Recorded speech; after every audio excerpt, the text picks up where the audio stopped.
मैं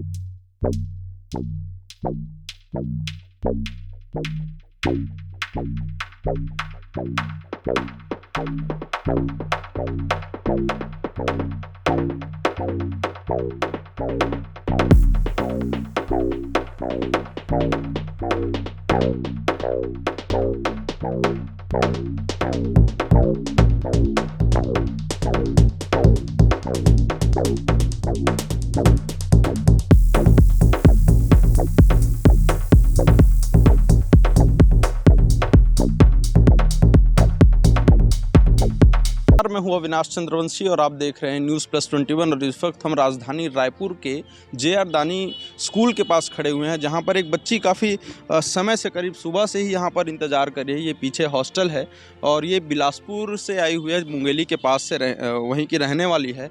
और इनके द्वारा ये बताया जा रहा है कि इनको हॉस्टल में एंट्री नहीं दिया जा रहा है। 5 बजे ही हॉस्टल का गेट बंद कर दिया गया है। अधीक्षिका से भी लगातार बात करने की कोशिश की जा रही है। हमने भी कई बार फ़ोन करने की कोशिश की, लेकिन अधीक्षिका के द्वारा जो है फ़ोन नहीं उठाया जा रहा है। क्या पूरा मामला है, सीधे हम इस बच्ची से जानेंगे। आखिर क्या ऐसी वजह है कि एक इतनी छोटी सी बच्ची है, रायपुर शहर है, दूसरे जगह से आके हॉस्टल के बाहर अपने इधर भी दिखा देता हूँ आपको कि ये बैग के साथ यहाँ पर, पूरे सामान के साथ यहाँ पर खड़ी हुई है। दिन भर से इंतज़ार कर रही है, भीषण गर्मी में भी।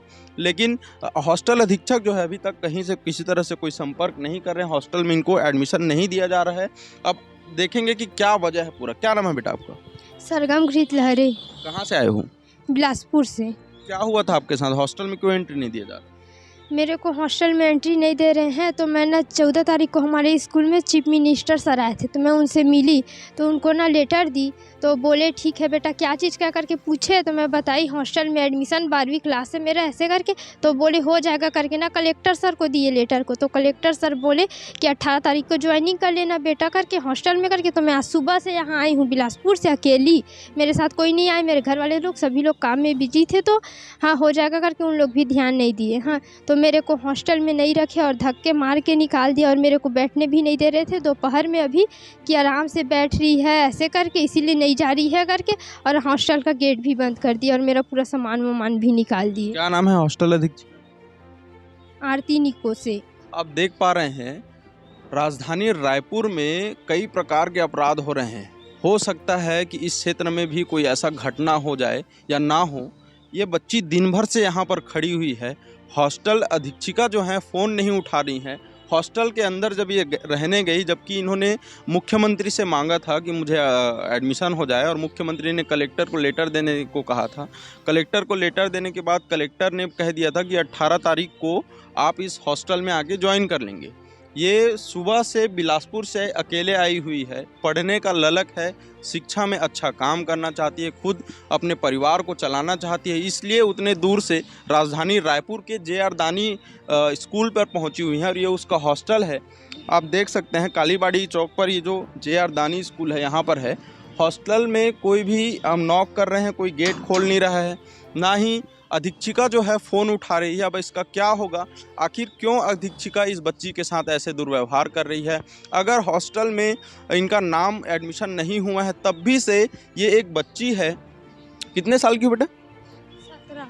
कितने साल? 17 साल की। 17 साल की बच्ची है। ये हॉस्टल के बाहर इस वक्त बाहर खड़ी हुई है। हॉस्टल से धक्का देके बाहर निकाल दिया गया है। अब बताइए कि अगर आप सरकारी पदों पर बैठकर और खुद महिला होकर आप एक बच्ची की सुरक्षा नहीं कर पा रहे हैं, उसकी जवाबदारी नहीं ले पा रहे हैं, तो निश्चित है कि आपको उस पद पर नहीं बैठना चाहिए। ये मैं इसलिए नहीं कह रहा हूँ कि वो हॉस्टल अधीक्षक हैं, वो महिला हैं, वो सरकारी, मैं इसलिए कह रहा हूँ क्योंकि इस बच्ची के साथ जो घटना हुआ है इसकी जवाबदार वही है। हम मानते हैं कि किसी सरकारी प्रोसेस प्रक्रिया की वजह से हो सकता है कि हॉस्टल में एडमिशन नहीं हुआ होगा, लेकिन इसका मतलब ये नहीं होता है कि किसी बच्ची को आप हॉस्टल से धक्के मार के बाहर निकाल दें। राजधानी में इस तरह की कई घटना होती है। सुरक्षित अभी फिलहाल नहीं है। कई प्रकार से आप देख रहे हैं कि अवैध काम हो रहे हैं, चाकूबाजी हो रही है, छेड़छाड़ की घटना हो रही है। हो सकता है कि इस बच्ची के साथ ऐसा कोई घटना हो जाए तो कौन जवाबदार होगा। आखिर हॉस्टल के बाहर ये बच्ची बिलासपुर से आई है, ना ही इसके परिजन यहाँ पर रहते हैं, ना ही इनका कोई संपर्क का कोई व्यक्ति यहाँ रहता है कि वहाँ चले जाए। दिन भर से कड़ी धूप में जवान आदमी का हालत ख़राब हो जा रहा है, गर्मी में बाहर बैठने में, घर के बाहर बिना खाए पिए, और ये बच्ची दिन भर इंतजार कर रही है। लेकिन इन जो हॉस्टल अधीक्षिका हैं, क्या नाम है उनका? आरती निकोसे जो हॉस्टल अधीक्षिका हैं, उनको ये नहीं, हल्का सा भी दया नहीं आ रहा है।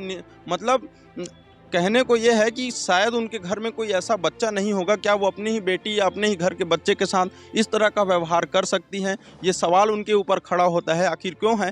लगातार हम यहाँ से उनको फ़ोन लगा रहे हैं, लेकिन फ़ोन का जवाब नहीं दे पा रही है।